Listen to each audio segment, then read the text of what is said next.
Hey guys, on this channel I like to talk really a lot of things different when it comes to finance. In this video, if you're someone who is probably Canadian or lives in Canada and has Wealthsimple, you get $0 commission trading with Wealthsimple, and you want to invest easily, safely.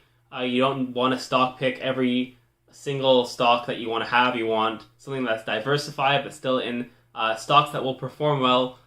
You have the upside. And you don't have the crazy amount of downside and taking a super amount of risk, but aren't also doing something too conservative, something simple and straightforward. This is the video for you. So essentially what you're able to do is take your Canadian dollars, not have to convert them into US dollars, but you still get the exposure of a bunch of US equities and high growth companies in the US. We're going to keep this one really easy and straight to the point. Let's get started.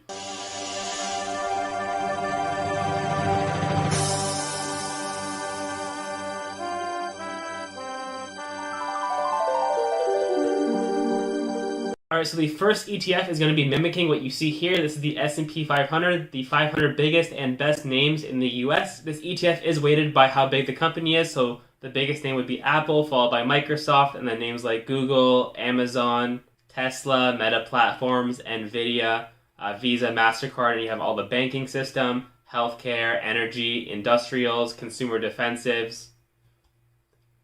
And that would be through the VFV stock, the Vanguard's S&P 500 Index ETF. You look at the 1 year, we're down 3%. Over 5 years, we're up 72%.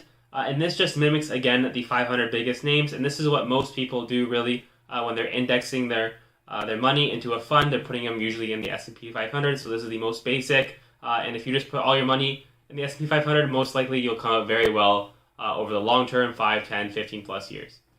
So with VFV, you have a management expense ratio at 0.09%, so $9 every $10,000 invested, and it actually yields a dividend every year of 1.3% of the money that you have invested. And the way the weighting of all these companies will look is Apple will be at 7.27%, Microsoft at 6%, Amazon at 3.5%, Tesla at 2%, Google, there are two different classes of shares, so one is at 2%, the other one is at 1.87%. Then you have names like Berkshire Hathaway, which is Warren Buffett's company, United Health Group, Nvidia, Johnson & Johnson, Meta Platforms, ExxonMobil, Visa, Procter & Gamble, JP Morgan Chase, Home Depot, MasterCard, and so on. Alright, so what if I could tell you that you could trim some of these companies to the top 100 and exclude financial and banking? That would be the NASDAQ 100.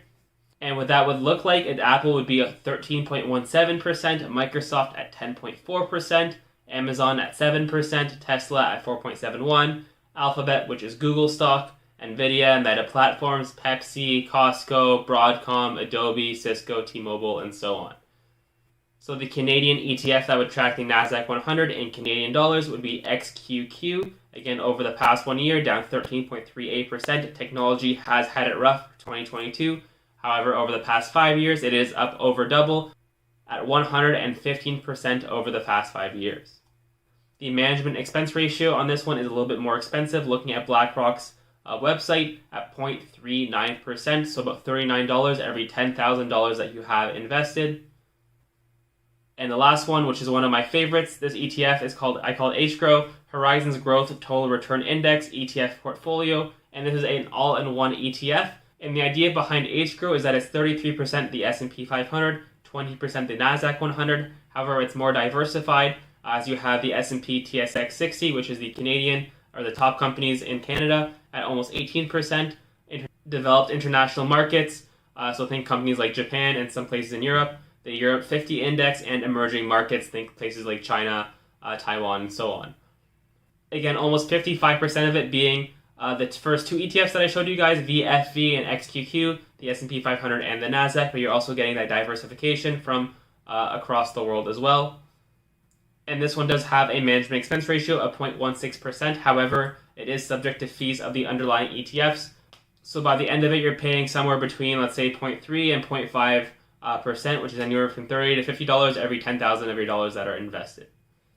So those are three ETFs that I really like for beginners, especially if you want to keep your money in Canadian dollars, not convert it, but still get that exposure to US equities. And if you buy an ETF like HGRO, then you get equities that are also across the globe while still keeping your money in Canadian dollars. If you have Wealthsimple, No commission, you just buy it, set it, forget it, not look at it for years, and then boom, you're a millionaire 10 years later. Of course, it doesn't come that simply. You have to have good investing habits and understand or have a good idea of what you're doing. Otherwise, that's the end of my video. Thank you very much for watching as always. Let me know in the comments below, do you like any of these 3 ETFs?